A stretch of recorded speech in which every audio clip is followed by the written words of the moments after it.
Assalamualaikum. Hai anu nanggro.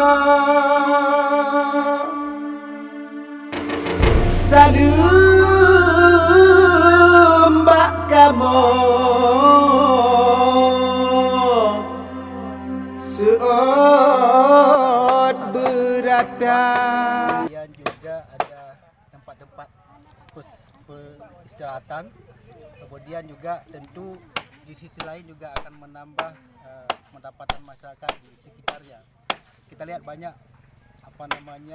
masyarakat yang berdagangan di sini. Ini merupakan satu berkah juga dengan adanya objek wisata ini. Kita tahu dah bertahun-tahun, puluhan tahun ini belum tersentuh sama sekali, dan ini merupakan satu momentum yang harus kita apresiasi kepada semua pihak, tidak saja kepada pemerintah, tapi kepada tokoh-tokoh masyarakat, pemuda, semua yang bergerak dalam mendukung, membackup, ya, mendukung daripada pengembangan wisata ini. Dan satu hal lagi yang ingin saya sampaikan bahwa pemerintah tidak saja ke ini, ya, pedulinya tidak saja ke Laut Tado ini. Masih banyak destinasi wisata di Kabupaten Nagan Raya yang belum tersentuh. Banyak, ya, ada di berbagai pihak, berbagai di kecamatan, ada di Butung Watu, kemudian di Alu Gantung, di Butung, kemudian ada pantai Naga Permai, kemudian ada objek wisata, ada pantai Suak Dama dan lain sebagainya. Itu di alam saja, belum lagi destinasi wisata di bidang wisata sejarah misalnya. Itu pun juga perlu diterapkan, perlu juga didukung sedemikian rupa agar tidak laut adu saja. Jadi banyak hal objek lain yang perlu digalakkan dalam berbagai aspek destinasi wisata di Nagan Raya.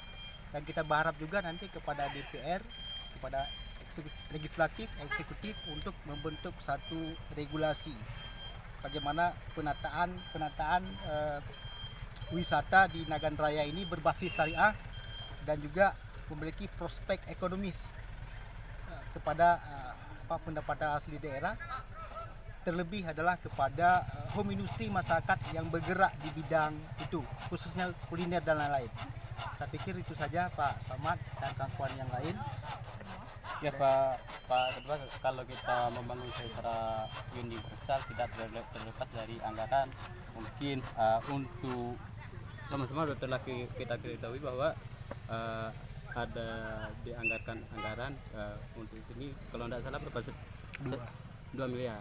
Jadi bagaimana supaya kita bisa mari dana dari luar lagi ataupun dari investor lain untuk membangun wisata yang lebih kompleks. Saya pikir tidak cukup dengan 2 miliar. Itu saya pikir sebagai dukungan awal saja. 2 miliar itu relatif dominannya sangat sedikit, ya.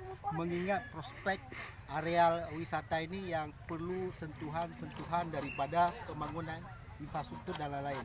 Saya pikir pemerintah daerah, khususnya yang leading sektor yang di SKPK di Nagan Raya juga perlu melakukan upaya-upaya membangun jaringan di luar agar bekerja sama, kemitraan agar mendatangkan investor luar, baik itu investor swasta maupun dukungan finansial dari anggaran misalnya PBA, APBN, dan juga sumber-sumber dana lain yang tidak terikat. Saya pikir 2 miliar itu tidak cukup untuk hari ini sebagai penyemangat, dukungan awal itu perlu. Dan saya juga tahu betul bahwa APBK Nagan Raya itu tidak sanggup tidak mungkin menganggarkan banyak dana ke sini hanya untuk membangun ini. Ini ada juga prospek-prospek lain yang perlu dipikirkan. Saya pikir harus ada sinergitas pemerintah, harus ada kreativitas, inovasi, kemudian kerja keras, bagaimana sumber-sumber pendapatan finansial untuk membangun infrastruktur ini itu benar-benar bisa diwujudkan, bisa dilakukan dalam waktu yang dekat ini. Saya pikir seperti itu. Oke? Ada pertanyaan lain? Oke.